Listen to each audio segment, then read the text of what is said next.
Background clear చేయండి.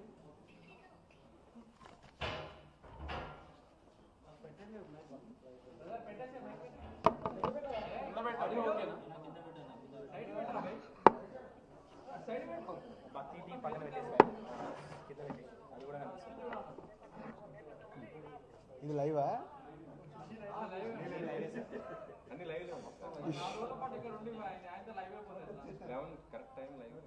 Okay, రెడీయా?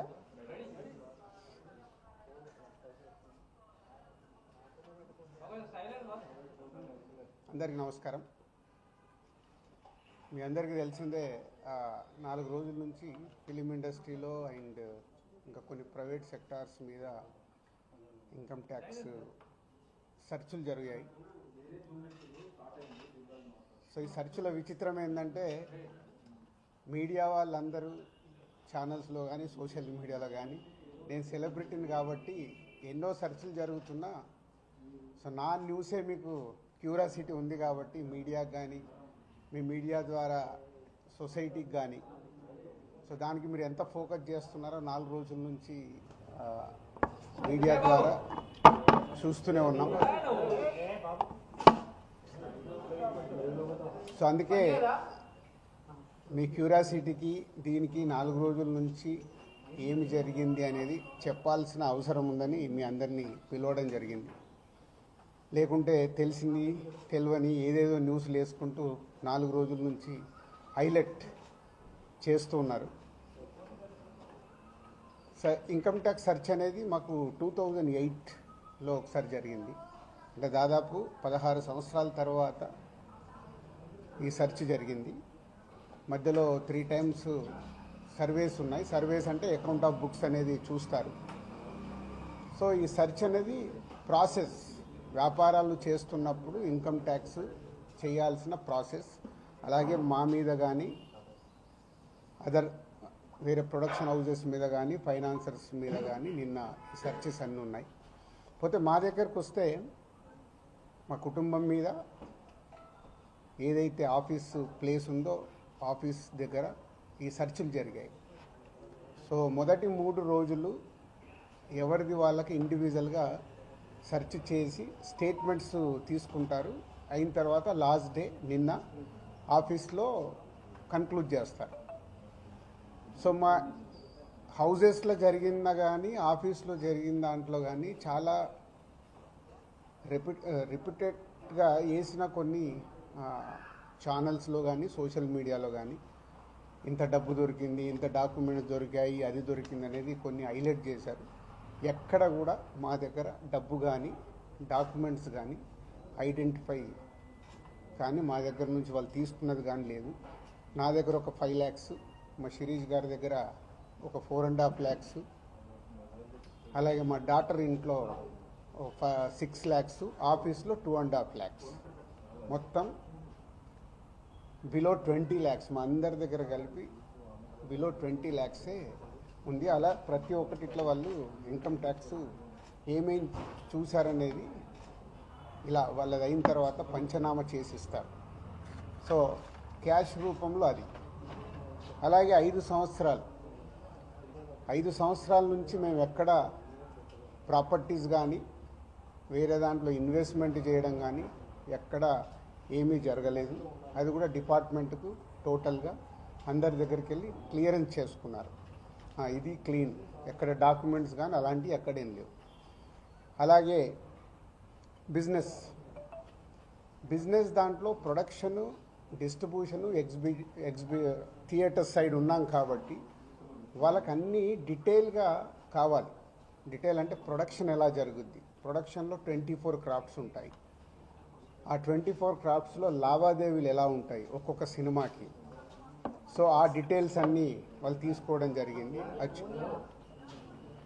అలాగే డిస్ట్రిబ్యూషన్ సైడ్ ఎలా ఉంటుంది, ఎగ్జిబిషన్ సైడు ఎలా ఉంటుంది అనేది వాళ్ళన్ని డీటెయిల్స్ అడుగుతూ అందరి దగ్గర తీసుకొని ఫైనల్గా నా దగ్గర నిన్న ఇవన్నిటిని ఎవరెవరు ఏమేమి స్టేట్మెంట్లు ఇచ్చారు, ఏముంది అనేది ఫైనల్ నాతో నిన్న కన్క్లూడ్ చేశారు.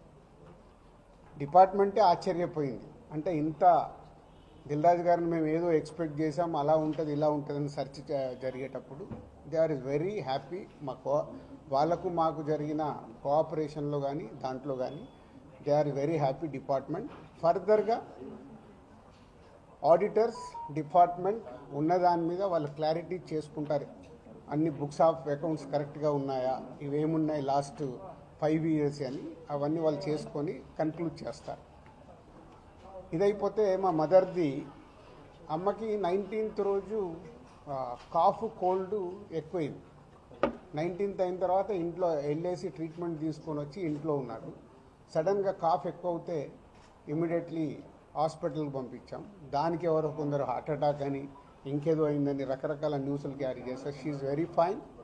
జస్ట్ 2 రోజులు, షీఈ్ 81 ఏజ్, 2 రోజులు హాస్పిటల్లో ఉండి ఇప్పుడు డిశ్చార్జ్ అయ్యి వస్తున్నారు. She's very normal.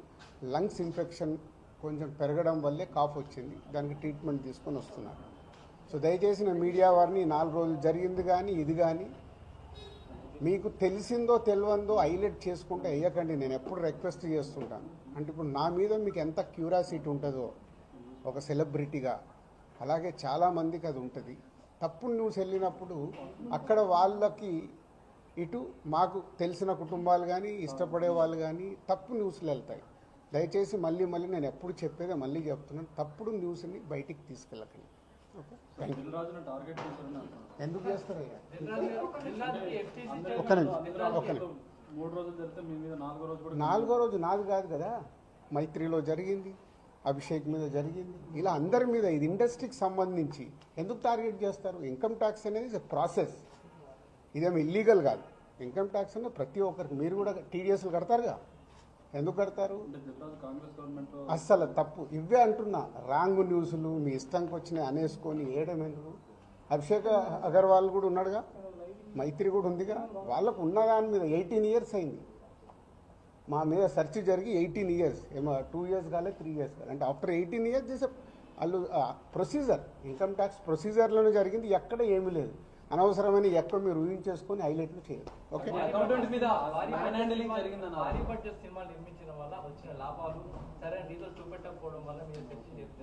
నా దగ్గర కాదండి, మొత్తం జరిగితే మళ్ళీ మీ దగ్గర అంటారండి.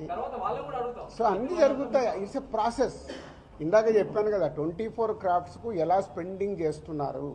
ఇప్పుడు మా గేమ్ చేంజర్ ఇంత బడ్జెట్ అయింది, ఎలా స్పెండ్ చేస్తున్నారు. They want all accounts. మేము క్లీన్గా ఉండొచ్చు, తీసుకున్నోడు ఉండకపోవచ్చుగా. సో మా దగ్గరికి వెళ్ళి అన్ని డీటెయిల్ తీసుకొని ఎవరెవరికి వెళ్ళాయో వాళ్ళ ద్వారా చెక్ చేస్తారు. ఎందుకంటే TDS, GST, so many process ఉంటాయి. అంతేగాని ఎక్కువ ఊహించేసుకుంటున్నారు, ఏం లేదని. హైలైట్స్ దాంట్లో ఉండకుండా కొంచెం బయటికి రండి అని నా రిక్వెస్ట్. టాప్ డైరెక్టర్స్ కి బ్లాక్ ఇవ్వడం వల్లే ఇష్యూస్ వస్తున్నాయి అనేది కూడా వినిపిస్తుంది. మీలో కొంతమంది, మీ ప్రొడ్యూసర్స్ కొంతమంది చెప్తున్నారు, దీనికి ఏమంటారు? మీ ఛానల్స్ కూడా చాలా చెప్తారు, బ్లాక్ ఎక్కడ ఉంది, ఎక్కడికి వెళ్ళి వస్తుంది, నువ్వు సినిమా ఎక్కడ చూస్తున్నావు, ఆన్లైన్లో టికెట్ బుక్ చేసుకుంటున్నావు, 90% బుక్ మై షోలో బుక్ చేసుకుంటున్నావు, పేటీఎంలో బుక్ చేసుకుంటున్నారు. ఎక్కడుంది క్యాష్? 90% అకౌంట్లోనే కదా అందరు మీరు బుక్ చేసుకుంటున్నారు, సినిమాలు చూస్తున్నారు. అది మళ్ళీ మీ ఊహ. ఎవరికి రావాల్సిన స్టోరీలు ఎప్పుడు రాసుకుంటూనే ఉంటారు, ఎందుకంటే మీకు కూడా హైలైట్స్ కావాలి కదా, లేకుంటే కష్టంగా. నేను మీకు అదేనండి చెప్తున్నా, 2008లో అయింది సెర్చ్ నా మీద. ఎన్ని సంవత్సరాల తర్వాత వచ్చారు? 1, 2 ఓన్లీ నా మీదే అవుతే మీరు మాట్లాడేది రైట్. ఇండస్ట్రీలో చాలామంది మీద అయింది కదా. సో దానికి లింక్ లేదు కదా. అదే అనవసరమైనది ఊహించుకొని లింకులు చేయకండి అని నా రిక్వెస్ట్. అసలు నేను ఆఫీస్కి వెళ్ళాను, మరి నాకు ఎవరైనా చెప్పలా.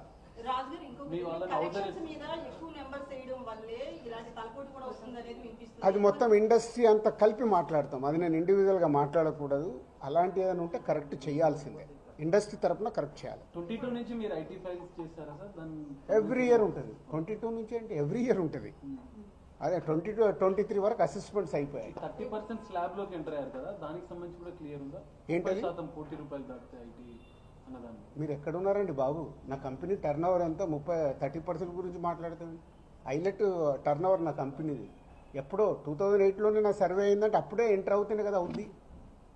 అయితే ఫిల్మ్ ఇండస్ట్రీలో రైట్స్ జరగడం కూడా ఒక ప్రెస్టేజ్ ఇష్యూగా కొంతమంది చూస్తున్నారు, డైరెక్టర్లు, హీరోలు, వీళ్ళంతా. దీనికి ఏమంటారు మీరు? అంటే ఇన్కమ్ ట్యాక్స్ వాళ్ళు అదే అంటారు, సార్ మేము వచ్చినామంటే మీరు పెద్దోళ్ళు అని. సో మీ మీద కూడా చేయించుకోరు, మీరు ఫాస్ట్గా పెద్దోళ్ళు అవుతారు. సార్ మీ సిబ్బందిని కూడా హౌస్ అరెస్ట్ చేశారన్న వార్త. అది న్యాచురల్. అంటే హౌస్ అరెస్ట్ అంటే ఇప్పుడు నేనున్నాను 3 రోజులు, మీ వీడియోలు తీస్తున్నాను, నేను ఎక్కడికైనా వాకింగ్ చేస్తాను, బయటికి వెళ్ళనివ్వరు.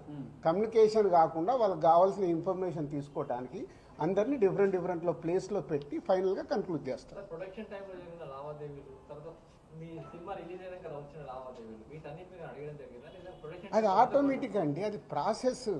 వాళ్ళకి అదే అవగాహన చేసుకోవడానికి. సినిమా క్యాష్ ఉన్న బ్యాంక్కి వెళ్ళి డ్రా చేసే పెడతారు. సో వాళ్ళకి డౌట్స్ ఉంటాయి. డౌట్స్ ఉన్నప్పుడు క్లారిఫై చేయాల్సిన రెస్పాన్సిబిలిటీ మాదే కదా. సో అలా ఒక్కొక్కటి ప్రొడక్షన్ ఏంటి, డిస్ట్రిబ్యూషన్ ఏంటి, ఎగ్జిబిషన్ ఏంటి, ఎలా ప్రాసెస్లో ఉంటాయి అన్నీ ఎక్స్ప్లెయిన్ చేస్తూ వచ్చాను. మీ దగ్గర 5 lakhs రూపీస్ అని అన్నారు, శిరీష్ గారి దగ్గర 4.5, at the same time Hanshita గారింట్లో ఎంత స్వాధీనం చేస్తారు? 6.5 lakhs. టోటల్ కలిసి 20 లక్షలండి. క్యాష్ రూపంలో మా ఫ్యామిలీలో కానీ ఆఫీస్లో కానీ 20 lakhs. అది దానికి కూడా ఇది అన్అఫీషియల్ కాదు, ప్రతి ఒక్కదానికి ఇట్లా డాక్యుమెంట్ ఇస్తారు. ఇది 5,50,000 గోల్డ్ ఉంటుంది. ఏ లిమిట్లో ఉండాలో ఆ గోల్డ్ కూడా ఉంది అందరిది. యాజ్ పర్ రూల్ ప్రకారం ఎవరి దగ్గర ఎంత ఉండాలో అంతే ఉంది. మెయింటైన్ అంటే మేము రెస్పాన్సిబుల్ పర్సన్ కదా, ఏది మేము తప్పులో ఉండకూడదుగా. అంటే రైట్స్ జరగడం కూడా మీరు ఎంత క్లీన్గా ఉన్నారనేది తెలుస్తుంది కదా. ఇగో నా వైఫ్ 75 లక్షలు. సో ప్రతి ఒక్కటి ఇట్లా ఇస్తారు వాళ్ళు డాక్యుమెంట్, పంచనామా చేసి ఇచ్చేసి వెళ్తారు. అందరి క్లీన్గా ఉన్నాం. అయితే ఎన్ఆర్ఐ నుంచి పొలిటీషియన్స్ నుంచి కొంత బ్లాక్ మనీ రావడం, దాన్ని ఎక్కువగా ఫిల్మ్ ఇండస్ట్రీలో పెట్టడం ఇలాంటివి జరుగుతాయి అంటారు కదా, దీని గురించి నాకు ఇప్పియరా, నేను తీసుకుంటాను. తక్కువ ఇంట్రెస్ట్లో ఎక్కువ ఇంట్రెస్ట్లో కడుతున్నాను నేను. సంక్రాంతికి వస్తున్న ఏపీ హైకోర్టులో ఒక పిటిషన్ అవన్నీ జరుగుతూనే ఉంటాయి. ఎంతసేపు నెగిటివ్ పాజిటివ్ మాట్లాడు, అవన్నీ ప్రాసెస్లో జరుగుతుంటాయి. ఎందుకు వేసారు, ఏది ఆగదుగా, ప్రాసెస్ అది జరుగుతుంది. ఓకే, ఏం చెప్పాలి, అయిపోయింది, మొత్తం తీసుకున్నారు. థర్డ్ రోజు వచ్చి కలవమన్నారు. ఈ లోపల చెక్ చేసుకుంటారు, ఆడిటర్ వెళ్ళి మాట్లాడతారు. థర్డ్ రోజు వెళ్ళి నేను కలుస్తాను. నెక్స్ట్ అయిపోయింది కదా, చెప్పినా మొన్నే 2025 స్టార్ట్ అని. సంక్రాంతి వస్తున్నాం, స్టార్ట్ అయింది కదా. ఎలా సూపర్ హిట్లు కొట్టాలనేది మన పని, అదే మొదలు పెడతా. ఓకే, పాజిటివ్ అండి. థర్డ్ రోజు రమ్మన్నారు. ఈ లోపల ఆడిటర్ వెళ్ళి మాట్లాడతారు. Okay, thank you.